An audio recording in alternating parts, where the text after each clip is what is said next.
இப்போ இவ்வளோ நேரம் நீங்கள் என்ன கேட்டீங்கல்ல, இப்போ நான் உங்களை கேட்குறேன்.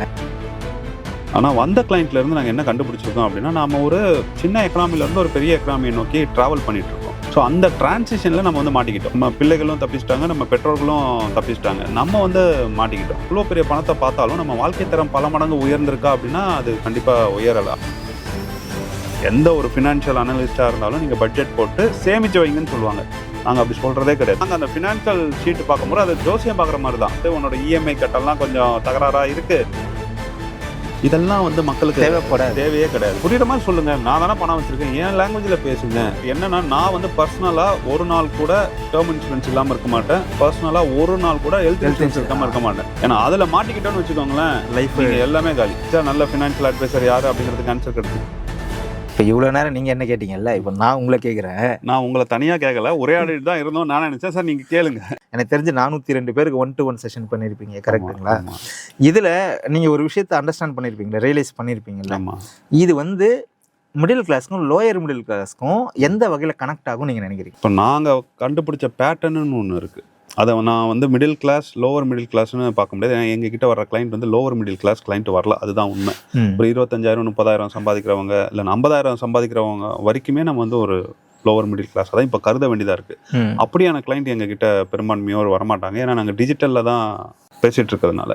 ஆனால் வந்த கிளைண்ட்லேருந்து நாங்கள் என்ன கண்டுபிடிச்சிருக்கோம் அப்படின்னா, நாம் ஒரு சின்ன எக்கனாமிலேருந்து ஒரு பெரிய எக்கனாமியை நோக்கி ட்ராவல் பண்ணிகிட்ருக்கோம். ஸோ அந்த டிரான்சிஷனில் நம்ம வந்து மாட்டிக்கிட்டோம்.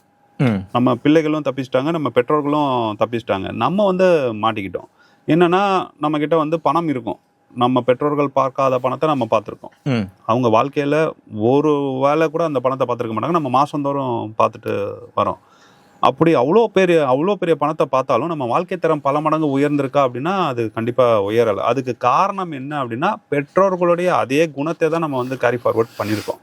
பணத்தை செலவு பண்ண மாட்டோம், செலவு பண்ணாலும் ஒரு கில்ட்டு ஃபீலிங் வரும். ஸோ இந்த ரெண்டுமே இல்லாதப்போ பணம் அதிகமாக கையில் சேரும். கையில் பணம் அதிகமாக சேர்ந்தால் எப்படி கையில் பணம் இல்லாத போது வர்ற பதட்டம் வந்து கையில் அதிகமாக பணம் சேரும் போது பயம் வந்துடும். அப்படி அந்த பயத்தில் என்ன பண்ணுவாங்க, பணத்தை எங்கேயாவது போய் புதைச்சி வச்சுருவாங்க. அது லேண்ட் வாங்குவாங்க, வீடு வாங்குவாங்க, அப்பார்ட்மெண்ட் வாங்குவாங்க. இந்த மியூச்சுவல் ஃபண்ட்ஸு ஷேர்ஸ் எல்லாம் தெரிஞ்சவங்க மியூச்சுவல் ஃபண்ட்ஸாக வாங்கி குவிப்பாங்க, இன்சூரன்ஸாக வாங்கி குவிப்பாங்க. கையில் பணம் இல்லாமல் பார்த்துடணும், அதுதான் அவங்களுக்கு மகிழ்ச்சி தருது.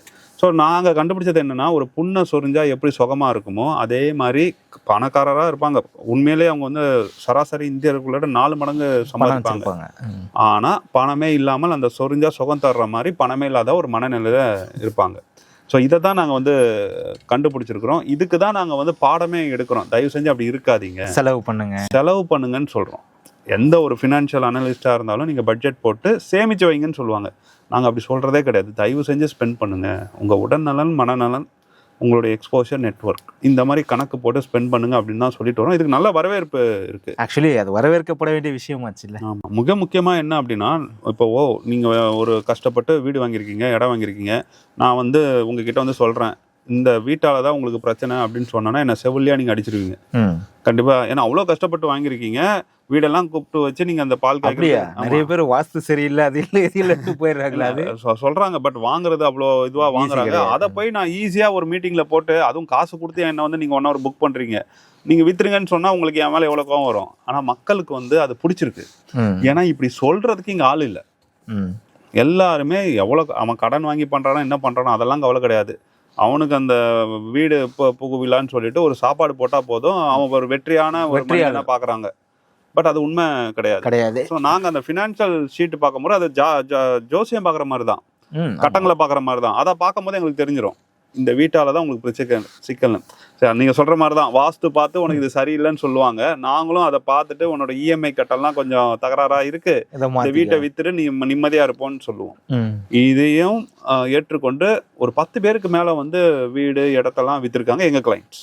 ஓகே. ஸோ ஏன்னா இது நாங்கள் கற்றுக்கொண்ட அந்த பேட்டர்னை வந்து அவங்களுக்கு சொல்லும்போது அவங்களால் அதை ஏற்றுக்கொள்ள முடியுது, ரிலேட் பண்ணி பார்த்துக்க முடியுது. இதை தான் நாங்கள் பண்ணிட்டு வரோம். சரிங்க சார், இப்போது நல்ல ஃபினான்ஷியல் அட்வைசரை சூஸ் பண்ணுறதுக்கு என்ன ஃபார்முலா? இப்போ இது ஒவ்வொருத்தரும் ஒரு பதில் சொல்லுவாங்க. இது வைத்தி வந்து பாலாசிங் கிட்ட கேட்கல, மார்க்கெட் மினிட் வந்து RXT கிட்ட கேட்குது. அனாலிசிஸ். ஒரு நல்ல ஃபினான்ஷியல் அனாலிஸ்ட்டை சூஸ் பண்ணுறதுக்கு ரொம்ப சிம்பிளுங்க. அவர் உங்களை புரிஞ்சுக்கணும், உங்களோட பேக்ரவுண்டை புரிஞ்சுக்கணும், உங்களுடைய சைக்காலஜியை புரிஞ்சுக்கணும். இதெல்லாம் புரிஞ்சுக்கிட்டா மட்டும்தான் ஒரு நல்ல ஒரு ஃபினான்ஷியல் அட்வைசராக இருக்கணும். அதை விட்டுட்டு இது வந்து நல்ல மியூச்சுவல் ஃபண்ட்ஸ், இது நல்ல இன்சூரன்ஸ், இந்த இன்சூரன்ஸ் வந்து அதிகமாக உங்களுக்கு கிளைம் கொடுக்கும், இந்த மியூச்சுவல் ஃபண்ட்ஸ் உங்களுக்கு அதிகமாக ரிட்டர்ன் கொடுக்கும்னு ப்ராடக்ட்டை பற்றி பேசிகிட்டு இருந்தாங்கன்னா அவங்களாம் எனக்கு வந்து ஒரு நல்ல அட்வைசர் கிடையாது. ஏன்னா என்னை பற்றி தெரியாமல் ப்ராடக்ட்டை பற்றி பேசிகிட்டு இருக்காங்க அப்படின்னா அவங்கள எப்படி நான் தேர்ந்தெடுக்க முடியும்? எண்ட் ஆஃப் த டே ஒரு ஃபினான்ஷியல் அட்வைசர் அப்படிங்கிறது வந்து உங்களோட அசிஸ்டன்ட் தான் அவர். உங்களுக்கு வந்து நீங்கள் வேற ஒரு இடத்துல ரொம்ப பிஸியாக இருப்பீங்க, உங்களுக்கு இந்த ஃபினான்ஷியல் சார்ந்த விஷயங்களை யோசிக்கிறதுக்கு ஒரு மூளை தேவை. அந்த மூளை தான் அவரே தவிர ஒரு ப்ராடக்டை வந்து உங்ககிட்ட சேல் பண்ணக்கூடாது. கரெக்டு. ஸோ ஃபஸ்ட்டு ப்ராடக்டை பற்றி பேசுகிறவங்க யாருமே ஒரு நல்ல ஃபினான்ஷியல் அட்வைசராக இருக்க வாய்ப்பே இல்லைங்கிறது தான் என்னோட தாழ்மையான கருத்து. அப்போ ஒரு ஃபினான்ஷியல் அட்வைசர் கிட்ட ஒரு அப்பாயின்மெண்ட் புக் பண்ணி அவங்க கூட கம்ப்ளீட்டாக ஒரு உரையாடல் பண்ணதுக்கு அப்புறம் தான் நீங்கள் அந்த டிராவல் ஜேர்னியை கொண்டு போக முடியும். அஃப்கோர்ஸ் அப்படி தான் பண்ணணும். அப்படிதான் பண்ணணும். இது மார்க்கெட்டில் இருக்க சிக்கல் என்னன்னா, இப்படி பண்ணுறதுக்கு வந்து அதிகமாக கட்டணம் வாங்கப்படுது. அப்படியா? எவ்வளோ வாங்குறாங்க? ஒரு குறைஞ்சபட்சம் 20,000 to 30,000 வாங்குறாங்க. நாங்கள் 1000 ரூபா மட்டும் தான் வாங்குறோம். ஓகே. ஸோ நாங்கள் 1 மணி நேரம் மட்டும் பண்ணுவோம். ஆனால் இதே வந்து பலரும் வந்து ஒரு 4-5 நாட்கள் எடுத்துக்கொண்டு பண்ணக்கூடிய ஒரு வேலை தான் இது. சோஷியல் மீடியாவில் இன்றைக்கி நிறைய ஃபினான்ஷியல் இன்ஃப்ளூயன்சர்ஸ் வந்துட்டாங்கல்ல, ஆக்சுவலாக அவங்க இன்ஃப்ளூயன்சர்ஸா ஃபினான்ஷியல் பிளானர்ஸா? அவங்க வந்து இன்ஃப்ளூயன்சர்ஸ் தான். நமக்கு அவங்க மேலே மாற்று கருத்து இருக்குது. ஏன்னா எனக்கு என்னுடைய டவுட் நான் கேட்டுக்கிறேன். இன்றைக்கி ஒரு கான்செப்ட் சொல்கிறாங்க, சரி இவங்க சொல்லிட்டாங்கன்னு சொல்லிட்டு நம்ம ஒரு முதலீடு முடிவு எடுக்கிறோம். அடுத்த ஒரு வாரத்திலேயே இது தப்பு இப்படி போன்றாங்க, அடுத்த ஒரு வாரத்தில் இது தப்பு இதில் போன்றாங்க. நான் எந்த பக்கம் தான் போகிறது? அதனால தான் நான் வந்து அவங்கள நம்ம பின்தொடரக்கூடாது. ஆக்சுவலாக ஒரு நாலேஜுக்காக பின்தொடரலாம். ஒருத்தவங்க வந்து கோல்டு வாங்குங்க, இப்போ ஃபண்டமெண்டல்ஸ்லாம் நல்லா இருக்கு அப்படின்னா அவர் ஏன் சொல்கிறாரு, அந்த ஃபண்டமெண்டல்ஸ்லாம் என்ன அப்படின்னு தெரிஞ்சுக்கிறதுக்காக அவரை பின்தொடரலாம்.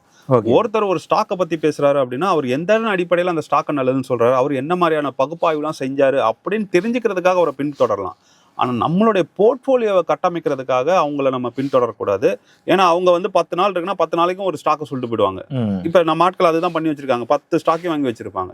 ஆமாம், நம்ம போர்ட்ஃபோலியோ அப்படி பில்ட் பண்ணக்கூடாது. ஈவன் என்னுடைய கிளைண்ட் ஒருத்தருடைய போர்ட்ஃபோலியோவில் 27 மியூச்சுவல் ஃபண்டில் இன்வெஸ்ட் பண்ணியிருக்காரு. நான் கேட்டேன், என்னப்பா இந்த மாதிரி 27 ஃபண்டில் ஏண்டா போட்டு வச்சிருக்கேன்? ஃப்ரெண்டு, என் கிளாஸ்மேட்டு. ஓகே. இல்லை மச்சான், டைவர்சிஃபிகேஷன் தான் நல்லதுன்னு சொன்னாங்க. யாரா சொன்னதுன்னு கேட்டேன். நான் ஒரு டிவியில் பார்த்தேன் சேனலில், டைவர்சிஃபிகேஷன் பண்ணுறது தான் நல்லதுன்னாங்க, அதனால 27 போட்டு வச்சிருக்கிறோம் மச்சான். இதனால என்னடா யூஸ்ன்னு கேட்டேன். எனக்கு தெரியல, அதனால தான் வாங்கிட்டு வந்திருக்கிறேன்னு திருப்பி வரான். ஆமாம். இப்போ எனக்கு ஆச்சரியமாக இருந்தது. அதுலேயும் வந்து ரிப்பீட்டட் ஃபண்ட்ஸு. எப்படின்னா ஸ்மால் கேப் ஃபண்ட்லேயே 4 ஸ்மால் கேப் ஃபண்டு, ஃப்ளெக்ஸி கேப்லேயே 4 ஃப்ளெக்ஸி கேப். நானும் பார்த்துருக்கேன். மிட் கேப்லேயே 4 மிட் கேப். இது எந்த பேஸில் நீ போட்ட அப்படின்னா, இல்லை மச்சான் இதான் டைவர்சிஃபிகேஷன் சொன்னாங்க. ஆமாம். யாரா சொன்னதுன்னா அதான் டிவியில் சொன்னாங்க. இல்லை, சிக்கல் என்னன்னா மக்கள் வந்து அந்த ஃபின் இன்ஃப்ளூயன்சரை தான் அதிகம் நம்புவாங்களே தவிர நம்மளை நம்ப மாட்டாங்க. இல்லை, அது நம்பிக்கைன்றதெல்லாம் தாண்டி இது எப்படி நடக்குதுன்றதே எனக்கு ஆச்சரியமான ஒரு விஷயமா தான் இப்போ வரைக்கும் நான் யோசிக்கிறேன். ஒரு பாப்புலர் கருத்து இப்போ ஒருத்தர் பதிவு போடுறான்னு வச்சுக்கோங்களேன், அதை ஒரு 150 பேர் லைக் பண்ணிட்டாங்கன்னு வச்சுக்கோங்க, அது உண்மையாயிடுது இல்லை சார்? ஒரு லைக் போடுறதுனாலே ஒரு விஷயம் உண்மைன்றது கிடையாது. ஆனால் சோஷியல் மீடியா அப்படிதான் இயங்குது. இப்போ நான் ஒரு விஷயம் சொல்கிறேன். நான் வந்து போஸ்டல் டிபார்ட்மெண்ட் பற்றி ஒரு வீடியோ போட்டிருந்தேன். அது இதுவாச்சு, நீங்கள் நம்ம கூட அதை பற்றி பேசியிருக்கோம். அதுக்கான தரவுகளை எடுக்கிறதுக்கு நான் அவ்வளோ ஒரு பேக்ரவுண்ட் ரிசர்ச் பண்ணியிருக்கேன். அதே மாதிரி முதலீடுகள் வந்து பங்குச்சந்தை முதலீடு ஹலாலா ஹராமான்னு சொல்லிட்டு நான் கம்ப்ளீட்டாக பேக்ரவுண்ட் ஒர்க்கெல்லாம் பண்ணி கிராஸ் வெரிஃபை பண்ணதுக்கப்புறம் தான் நம்ம போடுறோம். இப்போ ஒரு ஃபினான்ஷியல் இன்ஃப்ளூயன்சரு சாதாரணமாக பேசும்போதே அது அவ்வளோ பேர் நம்புறாங்க அப்படின்னா அதுக்கான கோர் கான்செப்ட் என்னவா இருக்கும்னு நினைக்கிறேன். அவங்களும் பேக்ரவுண்ட் ஒர்க் பண்ணியிருப்பாங்க, நம்ம அதை மறுக்க முடியாது. ஆனால் அவங்க பேசுறது வந்து ஒரு பக்கமாக தான் பேசுவாங்க. ஒரு பக்கமானா ஒரு இன்வெஸ்டர்னு பேசும்போது நம்ம 1-on-1 செஷன் பண்ணணுங்கிறோம். அது எதுக்கு? அந்த இன்வெஸ்டரை தெரிந்து கொள்வதற்காக. ஆனால் இந்த மாதிரியான சமூக ஊடகத்தில் எழுதுறவங்க வந்து அந்த மாதிரி தெரிந்து கொண்டு எழுதுவதில்லை, ப்ராடக்டை மட்டும் தான் எழுதுறாங்க. இப்போ இந்த பக்கம் என்ன ஆகுதுன்னா ஒரு மிஸ்மேட்ச் ஆகுது. அதை பார்க்குற மக்கள் அப்படியே ஏற்றுக்கொள்கிறார்கள். அது ஏன்னா அவங்களுக்கு நிறைய ஃபாலோவர்ஸ் வருது. இப்போ தங்கம் ஏறுதுன்னு சொல்றாங்க, தங்கம் ஏறுது அப்படின்னா இவர் வந்து சொல்றதெல்லாம் கரெக்டாக இருக்கும் போல இருக்கு அப்படின்னு சொல்லி மக்கள் நம்பிடுறாங்க. நீங்க சொன்னீங்க தெரியுமா, ஒரு வீடியோவில் நம்ம கூட பேசிட்டு இருக்கும்போது சொன்னீங்க, 10 வருஷம் கழிச்சு எனக்கு இவ்வளோ ரிட்டர்ன் வருங்கிறது நான் யார் கண்ணுக்கும் நம்ம காட்டலை, ஃபிசிக்கல் எவிடன்ஸ் இல்லை, அதனால நிறைய பேர் இதை நம்ப மாட்டோம்னு சொல்லியிருந்தாங்க. ஆனால் தங்கம் ஏறுதுன்னு ஒருத்தர் சொன்ன உடனே ரெண்டாவது நாள் இல்லை, ஒரு 2 மணி நேரத்தில் ஏறுது அப்படிங்கும்போது அவர் ஒரு பெரிய மகானா தெரிகிறாரு. ஸோ மக்கள் உடனே அவர் சொல்றாங்கிறதுக்காக தங்கத்தை வாங்கி வச்சிடுறாங்க. சும்மாவே வந்து தங்கம் அவ்வளோ வேகமாக ஏறும்போது போய் வாங்கணும் அப்படின்னு சொல்லி எல்லாம் துடிப்பாக இருக்கும்போது இப்படியான ஒரு ஆளுமைகள் வந்து பேசும்போது ஓ அப்போ நம்ம தங்கம் தான் வாங்கணும் போல இருக்கு. அவரு வந்து சொல்லியிருப்பாரு, அவரு ஃபண்டமெண்டல் படிப்பாரு, டெக்னிக்கல் படிப்பாரு, நாளைக்கு தங்கம் இறங்கிடுச்சுன்னா வித்துட்டு வெளியே வந்துருவாரு. ஆனா இப்படி போய் வாங்குறவங்க இருக்காங்க பாருங்க, அவங்க மாட்டிப்பாங்க. இப்ப 17,000 வாங்கினவங்க 14,000 மாட்டிக்கிட்டு இருக்காங்க. ஆமா, அஃப்கோர்ஸ் கண்டிப்பா 17,000 தாண்டி போக போகுது. பட் அந்த மன உளைச்சல் நமக்கு தேவையா? அது எவ்வளவு டைம்னு இருக்குல்ல. சரி, இமீடியட்டா போயிடுச்சுன்னா உங்களுக்கு ஓகே. ஆமா, ஒருவேளை 6 மாசம் ஆச்சு, 1 வருஷம் ஆச்சு, 2 வருஷம் ஆச்சுன்னா இல்ல அதுவே அவங்க குற்றம் சாட்டி எழுதுறாங்க. நீங்க வந்து இப்படிலாம் சொல்லுவாங்க, 5 வருஷம் ஆச்சு 6 வருஷம் ஆயிடுச்சுன்னா. இல்ல அப்படிலாம் கிடையாது, தங்கம் கண்டிப்பா உங்களுக்கு ஏறிட்டே இருக்கு. என்னன்னா அந்த ஹை ப்ரைஸ்ல ஒரு பீக் பாயிண்ட்ல போயிட்டு வாங்கிட்டு இம்மீடியட்டா செல் பண்ணணும்ட்டு வாங்கியிருப்பாங்க பாருங்க. ஏன்னா எனக்கு ஒரு சிலர் பர்சனலாக மெசேஜ் பண்ணியிருந்தாங்க, என்னன்னா இன்னும் ஒரு 3 மாசத்துல மேரேஜ் இருக்கு, தங்க விலை ஏறிட்டே இருக்கு, நகையை அடமானம் வச்சு காசு எடுத்து அவங்க என்ன பண்ணிருக்காங்க, அது காயின் வாங்கியிருக்காங்க. ஏன்னா இன்னும் கொஞ்சம் விலை ஏறிச்சுன்னா வித்துடலாம், அதுல ஒரு லாபம் கிடைக்கும்ல. இப்ப இறங்கிச்சு. இது விக்கிறதா வச்சுக்கிறதா உங்களுக்கு தெரியல, வச்சுக்க வேண்டியதா வேற என்ன ஈஸி. நம்ம ஸ்டார்டிங்ல வைக்கிறோம், அந்த மாதிரி அப்படி இல்லையே. இப்ப இந்த பணம் இருந்தா தானே அவங்க கல்யாணம் பண்ண முடியும். அது ரொம்ப தப்பு. இப்ப இதுக்கு என்ன தீர்வு சொல்லுவீங்க? தீர்வே இல்ல நீங்க வெயிட் பண்ணுங்க அப்படின்ற ஒரு இல்ல. அதுதான் நாங்க எங்க கிட்ட நிறைய கிளைண்ட்ஸ் கேட்டாங்க, நான் தங்கத்துல போடுறேன், கடன் எடுத்து போடுறேன், நீங்க சொன்ன கான்செப்ட் தான். பட் நாங்க தடுத்து வச்சிட்டோம். நீங்கள் வந்து இந்த மாதிரி அவசரப்படக்கூடாது, ஃபஸ்ட்டு எமர்ஜென்சி ஃபண்டில் இருந்தெல்லாம் கை வைக்காதீங்க. நேற்று கூட ஒரு கிளைண்ட்டு கேட்டாங்க, என்னோட தங்கம் இருக்குது, நான் அதை வேணால் விற்றுட்டு ஷேர் மார்க்கெட்டில் இன்வெஸ்ட் பண்ணட்டா அப்படிங்கிற மாதிரி கேட்டாங்க. பட் நாங்கள் வந்து அவங்களுடைய எமர்ஜென்சி ஃபண்டு பார்க்கும்போது அதுவே வந்து ஃபில் ஆகலை. அப்போ அது ஃபில் ஆகாத போது நீங்கள் எதுக்கு ஷேர் மார்க்கெட்டுக்கு வரீங்க, நீங்கள் வரக்கூடாது, எமர்ஜென்சி ஃபண்டில் தான் இருக்குன்னு நம்ம சொல்கிறோம். இது வந்து நம்ம ஃபுல்லாக அவங்க டேட்டாவை பார்த்து படித்ததுக்கப்புறம் தான் சொல்ல முடியும். ஆனால் ஃபேஸ்புக்கில் எழுதுறவங்களுக்கு இதை பற்றின ஒரு புரிதல் இருக்கா இல்லை அக்கறை இருக்கான்னு கூட தெரியல. இல்லை சார், அதாவது சோஷியல் மீடியான்றது இன்டெலெக்டுக்கான ஃபேஸ் தானே, இடம் தானே அது. இப்போ என்னை வந்து நிறைய பேர் ஃபாலோ பண்ணணும்னா நான் புத்திசாலித்தனமான விஷயங்களை நான் பேசணும். ஓகே. ஆனால் உண்மையான பணம் சம்பாதிக்கிறது அப்படின்றது போரிங்கான ஒரு விஷயம். உண்மைதான். ஆமாம், கரெக்டுங்களா? நீங்கள் பெருசாக பணம் சம்பாதிக்கிறவனு எந்த வேலையுமே இருக்காது, அவன் சும்மா தான் இருப்பான். இன்வெஸ்ட்மெண்ட் பெருசாக வளரணும்னா நீங்கள் பணம் போட்டு சும்மா தான் இருக்கணும். அது எவ்வளோ போர் அடிக்கிற ஒரு விஷயம். உண்மைதான். அப்போ போரிங்கான ஒரு விஷயத்தை நீங்கள் பேசுறதுனால எந்த ஒரு யூஸும் கிடையாது. அதனால தான் நமக்கு வந்து காத்தடிக்குது. ஒரு மியூச்சுவல் ஃபண்ட் கிளாஸ் போட்டால் கூட ஒருத்தர் தான் ரெஜிஸ்டர் பண்ணியிருந்தாங்க நேற்று. ஆமாம், எனக்குமே அந்த விஷயம்லாம் நடந்திருக்கு. அதே மாதிரி வேறு வழி இல்லை, நமக்கோட பர்பஸ் வேறு. ஆமாம் சார், அதாவது இன்னும் ஒரு 15 வருஷம் ஒரு 20 வருஷம் கழிச்சு நம்ம பார்க்குறோன்னா இன்னைக்கு இருக்கிறவங்க அவங்க நம்ம கூட ட்ராவல் ஆகிருப்பாங்க. இது எனக்கு எப்படி அந்த விஷயம் புரிஞ்சுதுன்னா, என்னுடைய சீனியர்ஸ் இருப்பாங்களே, என்னுடைய மென்டார்ஸ்லாம் வந்து ஒரு சில விஷயங்கள் பண்ண சொல்ல அவங்களுக்கு அந்த ரெஸ்பெக்ட் கிடைக்கும். ஸோ இவரு தான் வந்து என்னை கைட் பண்ணி கூப்பிட்டு வந்தார். சார் இது நீங்கள் வந்து எவ்வளோ வருஷம் சொல்கிறீங்க? 10 வருஷம் சொல்கிறீங்க. எனக்கு இந்த 2 வருஷத்துலேயே எங்கள் கிளைண்ட்டு தான் வந்து என்ன பண்ணுனாலும் எங்ககிட்ட கேட்டு தான் பண்ணுவாங்க ஃபினான்ஷியல் ரீதியாக. அதே மாதிரி இந்த டவுன் சைடில் கூட யாருமே வந்து எஸ்ஐபி எல்லாம் ஸ்டாப் பண்ணல, எங்களை விட்டு போகவும் இல்லை. எம்ப்ளாய்மெண்ட்ல இருந்த வரைக்குமே கூட எப்படின்னா உள்ள வருவாங்க வெளியே போவாங்க, உள்ள வருவாங்க வெளியே போவாங்க. ஒரு டைமுக்கு அப்புறம் பார்த்தீங்கன்னா நம்ம கூட இருக்கிறோம், நம்ம கூடவே தான் இருப்பாங்க அவங்க. ஆனால் அவங்க மட்டும் தான் அதை சக்ஸஸே பார்த்துருக்காங்க. So still they are following the basic rules. இந்த கொரோனா டைம்லலாம் வந்து சஸ்டெயின் பண்ணாங்க பாருங்க. இப்போ நாம் வந்து என்ன சொன்னோம், நீங்கள் வெயிட் பண்ணுங்க பிரச்சனை இல்லைன்னு சொல்லி கீழே பாட்டமில் இன்வெஸ்ட் பண்ணவங்களுக்கு நல்ல ப்ராஃபிட் வந்தது. எக்ஸிட் பண்ணவன் தான் மாட்டான். ஓகே. ஸோ ஒரு வேல்யூ இருந்தது, எனக்கு 50% அவுட் ஆகிடுச்சுன்னா உடனே பயத்தில் எக்ஸிட் பண்ணவெல்லாம் காலி. அந்த டைமில் ரிலாக்ஸ்டாக இருந்து மார்க்கெட் இமீடியட்டாக ரைஸ் ஆச்சு பாருங்க, அதில் நல்லா பணம் பண்ணவங்க நிறைய பேர் இருக்காங்க. அந்த சைக்கிளை வந்து புரிய வச்சிடணும், அது ரொம்ப முக்கியம். ஸோ நீங்கள் கேட்ட கேள்விக்கே வரலாம், நல்ல அட்வைசர் யார் அப்படின்னா, நல்ல அட்வைசர் ப்ராடக்ட் விற்கிறவர் இல்லை அப்படின்னு சொல்லிட்டேன். முக்கியமாக வந்து உங்களுக்கு வந்து டீச் பண்ணணும், உங்களை வந்து இந்த டிராவலில் வந்து அழகாக கைப்பிடிச்சு கூட்டிகிட்டு போகணும். இப்படி தான் இருக்கும் மார்க்கெட், இப்படி மேலே போகும் கீழே வரும், அது கீழே வந்து தான் ஏன் வரணும்னு உங்களுக்கு எக்ஸ்பிளைன் பண்ண தெரியணும். ஸோ ஆனால் இங்கே பெரும்பான்மையோர் என்ன அப்படின்னா ஸ்டாண்டர்டாக ஒரு பதிலை வச்சுக்கிட்டு எல்லா கிளைண்ட்டுக்கும் ஒரே மாதிரி சொல்லிட்டு இருக்காங்க. இது சரியான அப்ரோச்சே இல்லை, அது அப்ரோச் கிடையாது. ஸோ நமக்கு வந்து இந்த இடத்துல வந்து நல்ல ஒரு ஃபினான்ஷியல் அட்வைசருக்கான தேவைகளும் இருக்கு, அதிகம் இருக்கு. எல்லாருமே வந்து புத்தகத்தை படிச்சுட்டு வந்து அப்படியே வந்து ஒப்பிக்கிறாங்க. அந்த அளவுக்கு கரெக்டாக இருந்தால் பரவாயில்லன்னு நான் சொல்ல வரேன். எனக்கு தெரிஞ்சு ஒரு இன்ஃப்ளூயன்சரு ஒரு வீடியோ ஒன்று போடுறாரு. இல்லை, நான் இன்ஃப்ளூயன்சரே விட்டுடுங்க, களத்தில் இருக்கிறவங்களே சொல்கிறேன். நான் களத்தில் இருக்கிற ஃபினான்ஷியல் அட்வைசர்ஸே சொல்கிறேன். அவங்க வந்து அந்த தியரட்டிக்கலாக மட்டுமே தான் பேசுகிறாங்க, ஆல்ஃபாங்கிறாங்க பீட்டாங்கிறாங்க. இதெல்லாம் வந்து மக்களுக்கு தேவையே கிடையாது. சார் மக்களுக்கு இல்லை, நமக்கே தேவையில்லை, நமக்கே தேவை கிடையாது. நீங்கள் புரியுற மாதிரி சொல்லுங்கள், நான் தானே பணம் வச்சுருக்கேன், என் லாங்குவேஜில் பேசுங்க அப்படிங்கிறது ரொம்ப முக்கியம். அப்படி பேச மாட்டாங்க. எங்கள் கிளைண்ட்டில் நிறைய பேர் க்ரோர்ஸ் ஆஃப் ருபீஸ் வச்சுருப்பாங்க, அவங்க ஃபினான்ஷியல் அட்வைசரே வச்சுக்க மாட்டாங்க. ஏன் வச்சுக்கல அப்படின்னு போட்டால் அவன் என்னை மதிக்கவே மாட்டேங்கிறான், நான் எதுக்கு அவங்ககிட்ட போகணும் அப்படிங்கிறாங்க. ஸோ இந்த பக்கமும் தப்பு இருக்குது. மக்கள் வந்து ஃபினான்ஷியல் அட்வைசரை வந்து நோக்கி போகாமல் இருக்கிறதுக்கு. ஏன்னா ஃபினான்ஷியல் உலகத்திலேயே நல்ல சம்பளம் கொடுக்குறது, நல்ல பணம் கொடுக்குறது ஃபினான்ஷியல் இண்டஸ்ட்ரி தான். அப்போவே உங்களுக்கு வந்து ஒரு மகுடம் வந்துடுது. சார் நீங்கள் அப்படி நினைக்கிறீங்க, பட் ரியாலிட்டியில் இது எவ்வளோ ப்ரெஷரைஸ்டான ஜாப்ன்றது உங்களுக்கு தெரியும். அது ஏன்னா எவ்வளோ மினிட் கவுண்ட்ஸில் நீங்கள் சார் நான் வந்து டீலிங்கில் இருக்கும் போதெல்லாம் லஞ்ச் அவரே எங்களுக்கு கிடையாது. ஆமாம், நான்லாம் வந்து இன்னமும் நான் இருந்திருக்கேன் டீலிங்கில், நான் இருந்திருக்கிறேன். 3:30 மணிக்கு அந்த மார்க்கெட் முடிஞ்ச உடனே உங்கள் மண்டை வந்து ஒரு மாதிரி சூடாகி அதுக்கப்புறமா நீங்கள் மார்ஜின் கால்ஸ்க்காக ஓடணும். ஆமாம், அவங்களுக்கு கால் பண்ணி கிளைண்ட் கன்ஃபர்மேஷன்ஸ் இது எல்லாமே முடிச்சுட்டு நீங்கள் வீட்டுக்கு வருவீங்க தெரியுமா? வீட்டுக்கு வர சொல்ல மண்டையில் என்ன ஓடும்னா கிளைண்டோட பொசிஷன்ஸ் தான் ஓடும். ஐயோ, அதுல லாஸ் பண்ணிட்டாங்கன்னு வச்சுக்கோங்களேன். அது இன்னும் நமக்கு தான் அஃபெக்ட் ஆகும். இன்னும் நான் ஞாபகம் இருக்கு, கனரா பேங்க் பத்தி ஒரு நியூஸ் வருது. அவர் நியூஸை பார்த்து வாங்கியிருக்காரு. வாங்கினதுல இருந்து ஒரு 10 ரூபா காலி.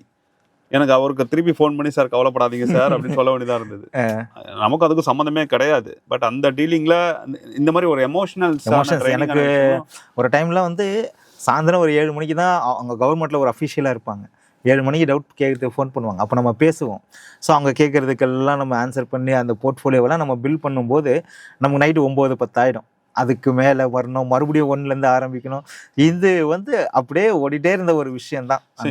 அதுவும் இல்லாமல் இந்த எமோஷன் ட்ரைனிங் விஷயமும் இப்போவும் நடக்குது. இப்போ எங்கள் கிளைண்ட்ஸில் வந்து ஃபஸ்ட்டு எடுத்தோன்னா டேர்ம் இன்சூரன்ஸ், ஹெல்த் இன்சூரன்ஸ் எடுத்துருங்கன்னு சொல்லுவோம். அது எடுக்காமல் என்னைக்கு யாராவது மாற்றுறாங்களோ அன்னைக்கு நமக்கு வந்து ரொம்ப மனவேதனை அதிகம் வரும். இல்லை, நானே இப்போ ஒரு சில கஸ்டமர்ஸ் கிட்ட சொல்கிறேன். ஒரு சிலர் என்ன சொல்கிறாங்கன்னா, எனக்கு எதுக்கு டேர்ம் இன்சூரன்ஸ்னு கேட்குறாங்க. நான் எக்ஸ்பிளைன் பண்ணி பார்ப்பேன், சொல்லி புரிய வைக்க ட்ரை பண்ணுவேன். ஒரு கட்டத்துக்கு மேலே வந்து விட்டுருவேன். நான் அப்படி விட மனசு வர மாட்டேங்குது. ஏன்னா அது வந்து எப்படி ஆயிடுதுன்னா, நம்ம ப்ராடக்ட்டை புஷ் பண்ணுற மாதிரி ஒரு பிம்பத்தை வந்து அப்படி கிரியேட் பண்ணுறாங்க. பட் என்னன்னா, நான் வந்து பர்சனலாக ஒரு நாள் கூட டேர்ம் இன்சூரன்ஸ் இல்லாமல் இருக்க மாட்டேன். பர்சனலாக ஒரு நாள் கூட ஹெல்த் இன்சூரன்ஸ் இருக்காமல் இருக்க மாட்டேன். ஏன்னா அதில் மாட்டிக்கிட்டோன்னு வச்சுக்கோங்களேன், லைஃப் எல்லாமே காலி. நீங்கள் எவ்வளோ கஷ்டப்பட்டு சேர்த்து வச்சிருந்தாலும் சரி, அது எல்லாமே தரமாட்டமாயிடும். இல்லை, நான் அந்த விஷயத்தில் வந்து நம்ம நிறைய ஃபேமிலி வந்து இந்த கொரோனா டைம்லேயே பாருங்களேன், நல்லா பேசிட்டு இருப்பாரு. ஒரு 50 நாள் ஐசியூவில் வச்சுட்டு ஃபுல்லாக கடனாளியாகி அவங்க மனைவி வந்து அதுக்கப்புறம் சம்பளத்துக்கு வேலை போகிற மாதிரி ஒரு சூழ்நிலை நேரடியாக பார்த்துருக்கோம். லக்கிலி டச் அவுட் எங்கள் கிளைண்ட்டுக்கு இது வரைக்கும் அந்த மாதிரி சூழ்நிலை வரல. கிளைம்லாம் பண்ணியிருக்காங்க, இன்சூரன்ஸ் எடுத்திருக்காங்க, கிளைம் பண்ணியிருக்காங்க, எல்லாமே ஸ்மூத்தாக போயிருக்கு. வரக்கூடாது. பட் ஆனால் நம்ம ஒரு வீடியோவில் இந்த கிளைம் ரிஜெக்ஷன்ஸு எதனால் இதெல்லாம் நடக்குது இதை பற்றி கொஞ்சம் டீட்டெயிலாக கண்டிப்பாக பேசுவோம். அதுவும் ரொம்ப முக்கியமான டாபிக். சில நடக்கிறதுக்கான காரணங்கள் உண்மையான காரணங்கள். நிறைய பேர் என்ன நினச்சிக்கிறாங்க, ஒரு கம்பெனி வந்து கொடுக்காம மறைச்சிருன்னு நினைக்கிறாங்க. நம்ம ஆட்கள் நிறைய தப்பு பண்ணுறாங்க. அதை வந்து நம்ம ஓப்பனாக பேசும்போது தான் மக்களுக்கான அந்த அண்டர்ஸ்டாண்டிங் வரும். இந்த இம்பார்ட்டன்ஸ் சொல்கிறது மட்டும் கிடையாது. டேய், இங்கெல்லாம் தப்பு நடக்குது, இதெல்லாம் நீ பாடுறான்னு நம்ம சொல்லிட்டோம்னா அது ஆட்டோமேட்டிக்காக. இப்போ உங்களுக்கு இப்போ இதுக்கு ஆன்சர் கிடைச்சிச்சா? நல்ல ஃபினான்ஷியல் அட்வைசர் யாரு அப்படிங்கிறதுக்கு ஆன்சர் கிடைச்சிச்சு? இது எனக்கு பதில் கிடையாது. நான் மக்களுக்கான கேள்வி தானே உங்களுக்கு கிடைச்சிருக்கும் நான் நம்புறேன். ஸோ நம்ம தொடர்ந்து பயணிப்போம். நம்ம வந்து இந்த மாதிரி ஃபினான்ஷியல் ஆஸ்பெக்ட்ஸில் மட்டும் பேசணும்னு அவசியம் கிடையாது. நம்ம இந்த சீரீஸை தொடங்கும் போதே சொன்னது தான், நிறைய எக்கனாமிக்கல் கான்செப்ட்ஸை வந்து மக்கள்கிட்ட போய் கொண்டு சேர்க்கலாம். அதுக்கான முழு தகுதி வந்து உங்களுக்கு இருக்குது அப்படிங்கிறத நான் நிஜமாவே நம்புறேன். ஏன்னா உங்கள் வீடியோஸ் வந்து அவ்வளோ பரவலாக மக்களிடம் போகுது. 30 மில்லியன் அந்த மாதிரிலாம் போதா? அவ்வளோலாம் மில்லியன் சொன்னீங்க, ஒரே நாளில் போச்சுன்னு சொன்னீங்க.